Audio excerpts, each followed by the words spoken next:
Hello friend, मैं नीतीश कुमार आप सभी का स्वागत करते हैं स्टडी लिंक पर। तो दोस्तों, हम लोग पिछला वीडियो में आपको हम बताएं कि जो आणविक द्रव्यमान है उसको कैसे निकालेंगे और आपको मोल हम लोग किस तरह से निकाल सकते हैं। तो मोल निकालने के लिए आपको कॉन्सेप्ट आपको ये मालूम होना चाहिए कि आपको आणविक द्रव्यमान निकालने आना चाहिए। तो हम आपको पिछला वीडियो में बताए थे कि हम लोग आणविक द्रव्यमान किस तरह से निकाल सकते हैं।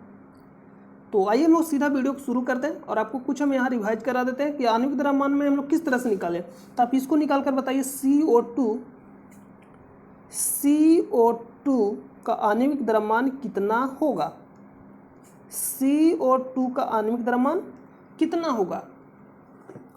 तो CO2 का आणविक द्रव्यमान निकालने के लिए आप सबसे पहले आपको मालूम होना चाहिए क्या, द्रव्यमान। यानी जैसे में आणविक द्रव्यमान आपको निकालना है तो परमाणु संख्या याद होना चाहिए तत्व का, और तत्व का परमाणु संख्या याद रहेगा तो आप द्रव्यमान से निकाल लीजिएगा। तो यहाँ देखिए क्या करेंगे हम लोग, तो CO निकालना है तो यानी कार्बन कितना होता है 12, कार्बन होता है 12 और ऑक्सीजन होता है 16। तो गुना 2 है तो इसमें 2 से गुना भी कर दीजिए। यहाँ हो गया 12 और इसको गुना करेगा तो ये हो जाएगा 32, यानी वो हो जाएगा 44। ये क्या हो जाएगा 44। ये जो आएगा कितना हो जाएगा 44 हो जाएगा। तो 44 क्या होगा, जैसे म्यू होगा मास, ये होता है ATM, मतलब मास जो होता है ATM, वो वाला ATM नहीं होता है, AMU होता है। देखिए ये हो जाएगा म्यू। तो इसको आपको क्या करना है, ध्यान दीजिएगा। जैसे में अगर ऑप्शन में दे देगा, ऑप्शन एक ए में है 4 म्यू और एक बी में सिर्फ 44 है, तो ऑप्शन आपका जो पहला होगा आंसर नंबर ए होगा, क्योंकि एटॉमिक मास ऑफ यूनिट वाला जो आंसर होता है जो पहला होता है, एटॉमिक मास ऑफ यूनिट वाला जो आंसर होता है ये क्या होता है, पहला होता है। एटॉमिक मास यूनिट, आप इसको ध्यान दीजिएगा, ये आपका आंसर जो होगा पहला आंसर होगा, उसके बाद ये आपका आंसर सेकेंड होगा, यहाँ हो जाएगा। तो ये आपका था आणविक द्रव्यमान निकालने आना चाहिए। तो ये आपका हो जाएगा आणविक द्रव्यमान हम लोग किस तरह से निकालते हैं, तो आपको हम पिछला वीडियो में बता दिए थे। तो आज हम आपको बताएंगे मोल संख्या जो आपको निकालना है मेन रूप से, उसको कैसे निकालेंगे। तो इसको आपको कुछ भी नहीं करना है, सिंपल सा आपको याद रखना है। जिस तरह से कोई भी वस्तु, जैसे में मान लीजिए 10 है तो ये अपने आप में कितना 100%,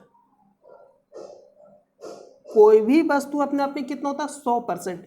या तो आप 10 लीजिए, या आप 5 लीजिए, या आप 8 लीजिए, या आप 15 लीजिए। अगर आपसे अगर कोई पूछेगा तो ये अपने आप में सभी क्या 100%। अलग अलग है, ये 10 है, ये 5 है, ये 8 है, 15, लेकिन अपने आप में सभी कितना 100% के बराबर होता है कोई भी वस्तु। बस यही कॉन्सेप्ट हम यहाँ लागू करने वाले हैं। अपने आप में कितना होता है 100% के बराबर होता है। तो 100% के बराबर, तो कहने का मतलब अगर आपको कोई बोल देगा कि 10 का 10% निकालिए, तो आप क्या करेंगे 10 का 10% निकालिए, यानी 10/10, यानी 10% निकालने के ये करेंगे, और परसेंट के बदले बटा में क्या करेंगे 100। तो इसको निकालिएगा तो कितना आएगा, 1 आएगा, 1 आ जाएगा। अगर आपको बोलेगा 15 का 10% निकालिए, तो आप क्या करेंगे 15 गुने 10/100, यानी 1 0 से 1 0 कैंसिल। इसको निकालिएगा तो 1 पॉइंट कितना आ जाएगा 5 आ जाएगा। मतलब इसी तरह से 5 8 सभी निकल, मतलब कहने का मतलब कोई भी वस्तु जो होता है अपने आप में 100% होता है, यानी 100% के बराबर होता है। तो ये सर इससे क्या रिलेशन है, इससे रिलेशन है आपको हम बता रहे हैं अभी मोल, आपको समझना। देखिए ये आपका हो गया, उसके बाद आपको क्या करना है,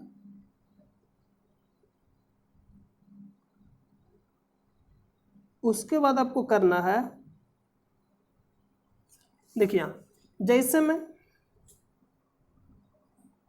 1 मिनट, CO2 ले रहे हैं हम लोग। तो CO2 अगर बराबर पूछेगा कितना मोल होगा, तो 1 मोल। कितना होगा? 1 मोल। तो ये सर 1 मोल सभी के बराबर होगा? हाँ, सभी के बराबर होगा। कहने का मतलब H2O के भी बराबर 1 मोल, तो इसके बराबर भी 1 मोल। बात समझ में आ रहा है? CO2 कहने का मतलब 1 मोल के बराबर, तो ये अपने आप में CO2 1 मोल के बराबर होगा। H2O 1 मोल के बराबर, तो ये भी H2O 1 मोल के बराबर होगा। अगर और आपसे अगर पूछता है CaCO3 जिसको बोलते हैं कैल्शियम कार्बोनेट, ये भी 1 मोल के बराबर होगा, तो ये भी 1 मोल के बराबर होगा। तो अभी आपको बताया कि कोई भी वस्तु जिस तरह से अपने आप में 100% के बराबर होता है, उसी तरह से कोई भी यौगिक, कोई भी तत्व, मतलब कोई भी कुछ भी पूछ देगा तो अपने आप में क्या होगा? 1 मोल के बराबर होगा। जैसे हम पूछेगा CO2 1 मोल के बराबर होगा, लेकिन प्रश्न पूछेगा इस तरह से नहीं। देखिए प्रश्न हम कराएंगे आपको, क्योंकि हम प्रश्न जब देखिए थ्योरी पढ़ना एक दोनों, मतलब जैसे थ्योरी और प्रश्न एक दोनों के क्या है? एक दूसरे के यानी पूरक है। अगर आप थ्योरी नहीं पढ़े तो प्रश्न समझ में नहीं आएगा। प्रश्न अगर आप हल थ्योरी पढ़ लियो, प्रश्न हल नहीं किए तो एग्जाम में प्रश्न छूट जाएगा। तो दोनों एक दूसरे क्या पूरक है, तो आपको हम प्रश्न भी कराते हैं और सभी प्रीवियस ईयर प्रश्न रहता है। तो ये आपका हो गया। तो यहाँ समझना, जैसे कहने का मतलब CO2, तो CO2 से आप ये समझे, CO2 कहने का मतलब है या तो CO2 बोले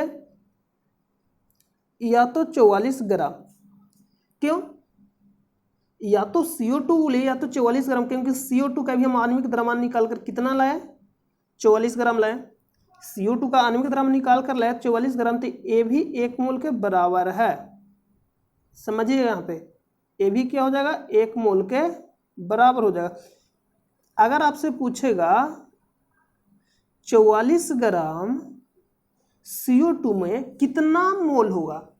1 मोल होगा। क्यों? क्योंकि CO2 के अगर आप निकालिएगा आणविक द्रव्यमान, तो क्या होता है? 44 ग्राम के भी बराबर ही होता है। तो 44 ग्राम के बराबर ही होता है, इसका कहने का मतलब इसका बराबर भी 1 मोल होगा। CO2 बोलिए या 44 ग्राम बोलिए, यानी 44 ग्राम CO2 या CO2 बोलिए, बात एक ही। CO2 कहने का मतलब 44 ग्राम CO2, तो इसमें 44 ग्राम हो जाएगा।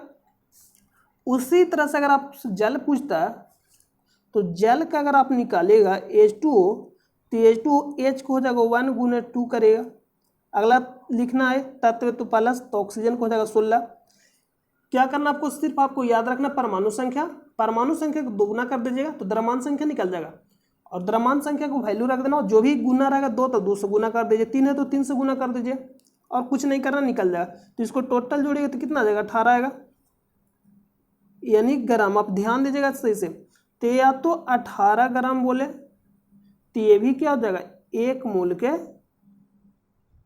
बराबर हो जाएगा। बात को समझ गए? और 1 मोल बराबर होता है, 1 मोल बराबर होता है, यानी कुछ भी बोले ना, सभी 1 मोल के बराबर आपको आंख मूंद के कर देना। अगर पूछेगा प्रश्न जब कराइएगा तो क्लियर हम कर देंगे पूरी तरह से।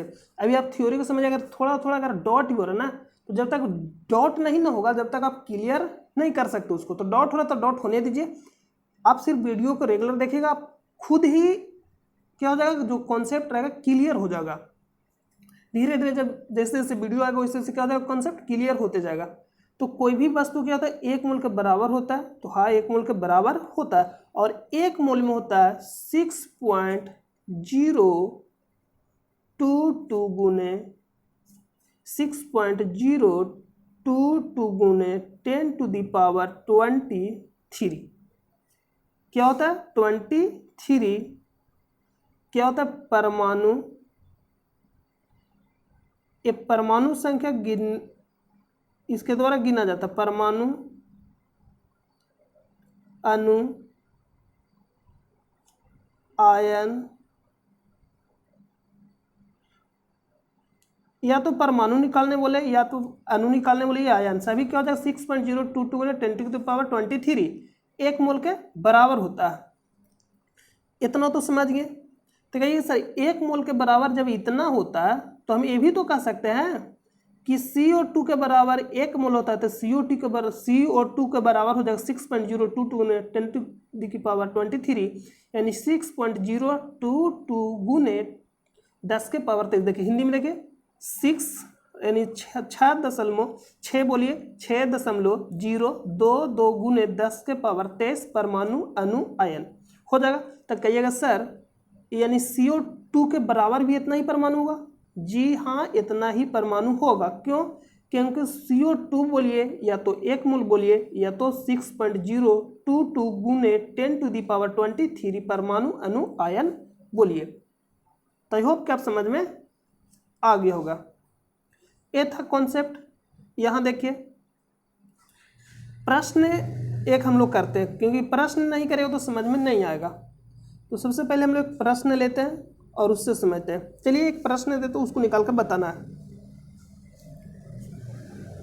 22 ग्राम 22 ग्राम CO2 में 22 ग्राम CO2 में कितना परमाणु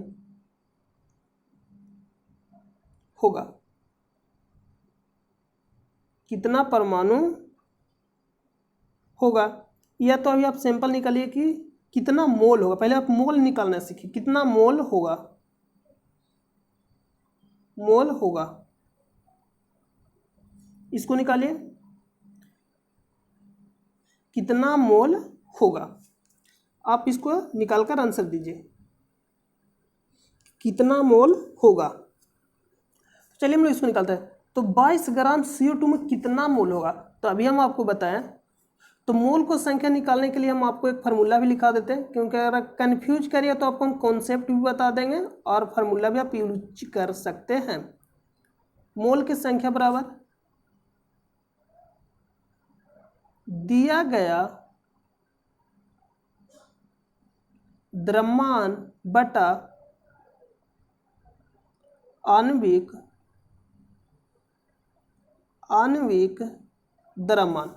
दिए गए द्रव्यमान करने का मतलब जो भी यहाँ बोलेगा 22 ग्राम 18 ग्राम 20 ग्राम, और किस में बोला CO2 में, तो CO2 के आणविक द्रव्यमान आपको निकालना पड़ेगा। तो दिया गया द्रव्यमान कितना है 22, और CO2 के आणविक द्रव्यमान निकालिएगा तो कितना आएगा। CO2 के आणविक द्रव्यमान निकालिएगा तो हम CO2 के आणविक द्रव्यमान निकालने के लिए बताया कितना आया था 44। तो इसको निकालिएगा C कार्बन 6 दूनी 12 हो जाएगा। एक परमाणु संख्या 12 होता है तो परमाणु द्रव्यमान परमाणु संख्या 6 होता है तो परमाणु द्रव्यमान संख्या कितना हो जाएगा 12, क्योंकि दुगुना होता है 6 दूनी 12 हो जाएगा। ऑक्सीजन 16 और 2 से गुना है तो 2 से गुना कर दीजिए। ए आपको निकालने आना चाहिए। 44 हो गया। तो ये आपका आणविक द्रव्यमान कितना हो जाएगा 44। तो यहाँ से इसको डिवाइड करेगा तो कितना बार में डिवाइड हो जाएगा 1/2 या तो आप बोल सकते हैं 1/2 या 0.5 मोल हो जाएगा। 0 पॉइंट कितना हो जाएगा 5 मोल हो जाएगा। आई होप कि आपको समझ में आ गया होगा। या तो 1/2 बोलिए या तो 0.5 मोल हो जाएगा। आई होप कि आपको सारा समझ में आ रहा होगा। इतना हो जाएगा। एक और निकालिए अगला। अगर बोल देगा 90 ग्राम, सभी प्रश्न पूछा गया है 90 ग्राम H2O में कितना मोल होगा। 90 ग्राम H2O में कितना मोल होगा। तो फिर से वही क्या करना, इसमें अभी आपको बता दे रहे कॉन्सेप्ट। फार्मूला तो एक आपको निकालने के लिए बताया कि मोल की संख्या बराबर मोल की संख्या बराबर क्या हो जाएगा, दिया गया द्रव्यमान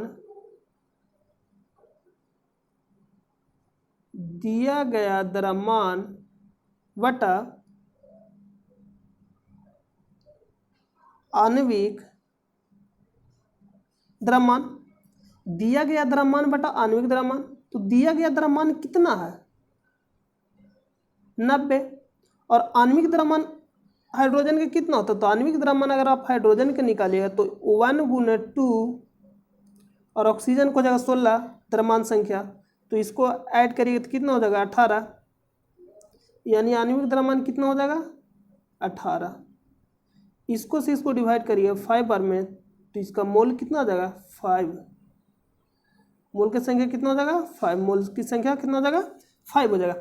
एक तो ये आपका फार्मूला हो गया, तो आप फार्मूला ही याद रखिएगा कि दिया गया द्रव्यमान बटा आणविक द्रव्यमान। ये अगर आप फार्मूला भुला जाए तो देखिए क्या करना। अभी हम आपको बताएं कि किसी के भी बराबर क्या होता है, 1 मोल के बराबर होता है, यानी H2O के बराबर कितना हो जाएगा 1 मोल।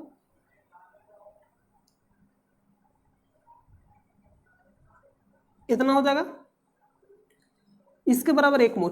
H2O कहने का मतलब है कि 18 ग्राम के बराबर हो गया 1 मोल।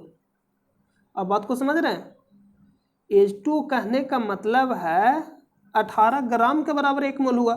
तो हम अगर 1 ग्राम के निकालेंगे तो कितना हो जाएगा 1/18 मोल, लेकिन आपको निकालना 90 ग्राम के, तो 1 ग्राम बराबर इतना हो गया, तो 90 ग्राम को हमको निकालना है, तो 90 ग्राम इधर भी गुना करेंगे, 90 इधर भी गुना करेंगे, कितना हो जाएगा 5, ये आपका 5 आंसर हो जाएगा।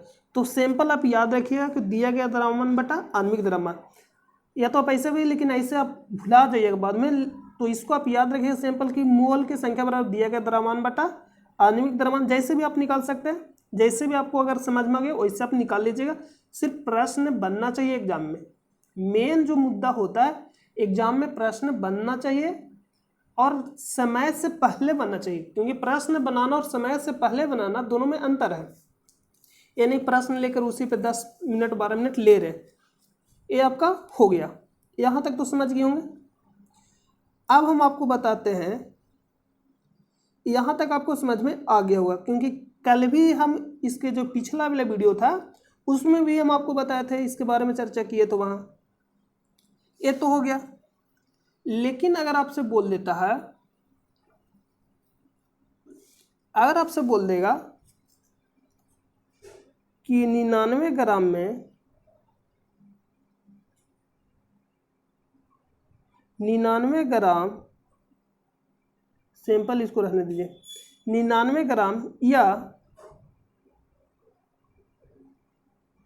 लिखते 5 मोल जल में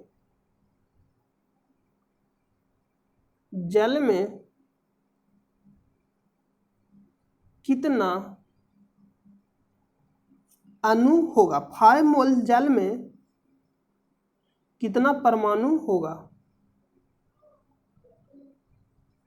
कितना परमाणु होगा, ये प्रश्न हो गया। इसको बनाइए आप और बनाकर आंसर बताइए। तो इसका कहने का मतलब 5 मोल जल में कितना परमाणु होगा। तो हम अभी आपको बताएं कि 1 मोल जल कहने का मतलब H2O, तो H2 कोई भी वस्तु होता है अपने आप में 1 मोल के बराबर होता है, और 1 मोल जो होता है 6.022 गुने 10⁻23 अणु परमाणु या आयन बोलिए, इतना हो गया। तो 1 मोल बराबर हम आपको अभी बताए,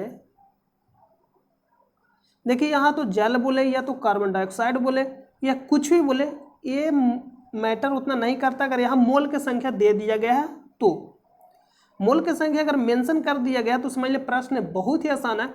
लेकिन अगर मोल या नहीं देता, बोल देता कि 90 ग्राम जल में कितना परमाणु होगा, तो सबसे पहले आपको मोल निकालना पड़ता, और मोल की संख्या निकालने के लिए हम आपको बता दिए।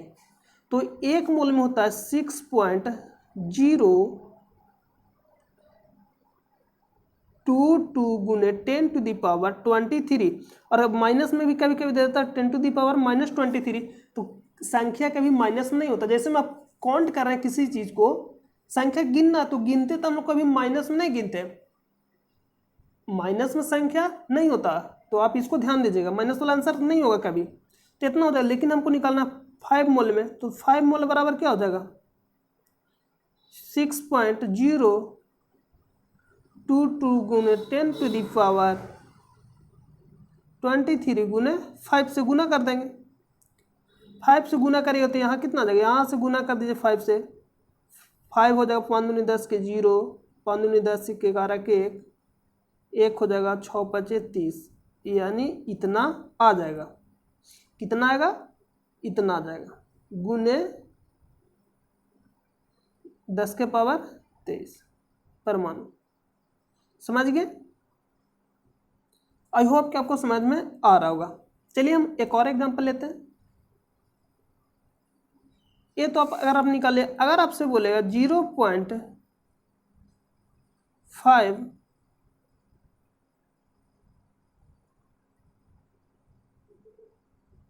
0.5 मोल CO2 में कितना 0.5 CO2 में कितना अणु होगा।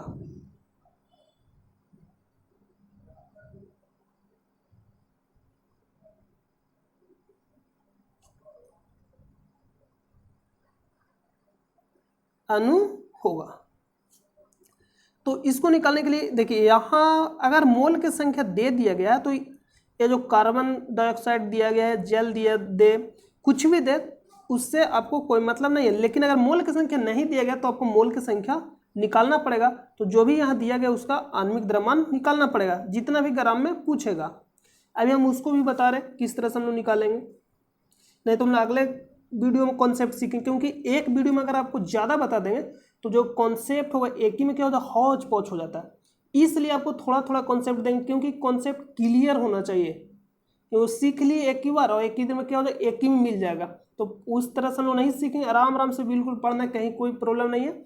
आप आराम से वीडियो को देखिए और आराम आराम से सीखना है, क्योंकि हम लोग यहाँ सीखने आए हैं। इतना हो जाएगा। तो हमको निकालना, कहने का मतलब हम अभी आपको बताएं, 1 मोल यानी CO2 बोले कुछ भी तो सभी के बराबर होता है 1 मोल। तो 1 मोल के बराबर हो जाएगा,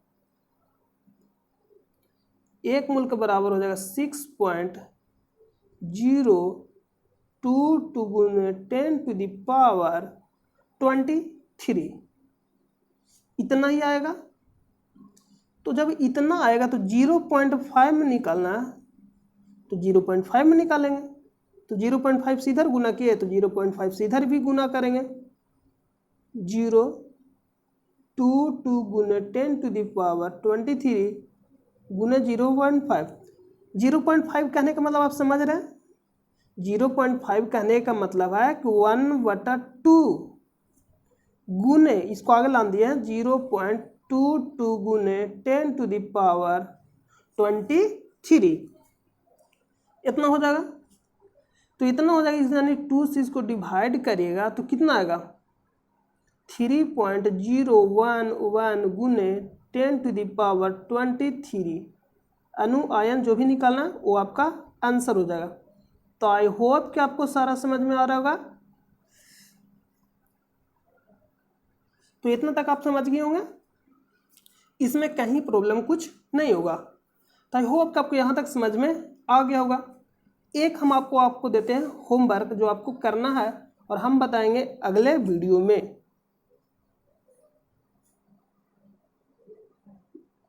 आप इसको 90 ग्राम H2O में 90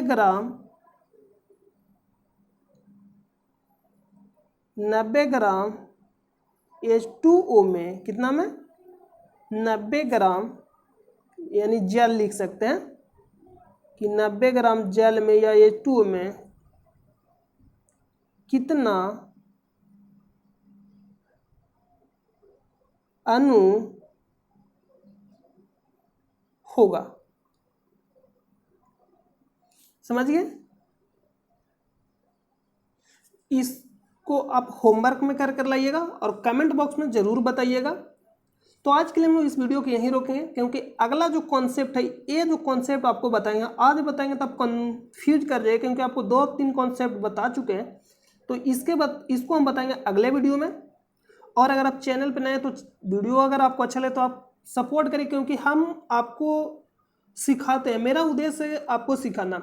या हम ये नहीं कहते आप मेरे ही सिर्फ चैनल पर पढ़िए, अगर आप खुद से भी पढ़ पाते तो खुद से ही पढ़िए, जहाँ आपको अच्छा लगता है, जहाँ आपको विश्वास जमता है आप वहाँ से पढ़िए। और मेन मुद्दा है आपको, मतलब मेन जो उद्देश्य है वो है जॉब लेना, यानी नौकरी लेना, यानी सक्सेस होना। तो आप कहीं भी पढ़िए, उससे कोई प्रॉब्लम नहीं है। तो अगर आप चैनल पर नए तो आप चैनल को सब्सक्राइब कर लें और नोटिफिकेशन को ऑन कर दें। तो चलिए हम लोग मिलते हैं नेक्स्ट वीडियो में। और आप हमारे टेलीग्राम चैनल से ज्वाइन हो जाइएगा, जिसका लिंक आपको वीडियो के डिस्क्रिप्शन में मिल जाएगा, वहाँ सब ज्वाइन हो सकते हैं। तो हम उम्मीद करते हैं कि आपको सारा समझ में आ गया होगा। तो चलिए हम लोग मिलते हैं नेक्स्ट वीडियो में, और जब तक के लिए अपना ख्याल रखिएगा। जय हिंद, जय भारत।